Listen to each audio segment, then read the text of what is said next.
Wisconsin, Sauk County in south-central Wisconsin, until 9:45 p.m. At 8:47 p.m., severe thunderstorms were located along a line extending from 12 miles southeast of Richland Center to near Spring Green to near Dodgeville, moving northeast at 35 miles an hour. Hazard, 60 miles an hour wind gusts and nickel-size hail. Source, radar indicated. Impact, expect damage to roofs, siding, and trees.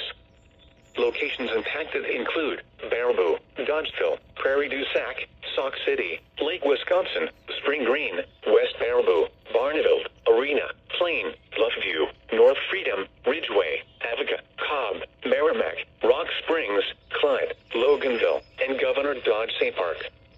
Other landmarks included are the following locations: Hyde's Mill and the House on the Rock. For your protection, move to an interior room on the lowest floor of a building.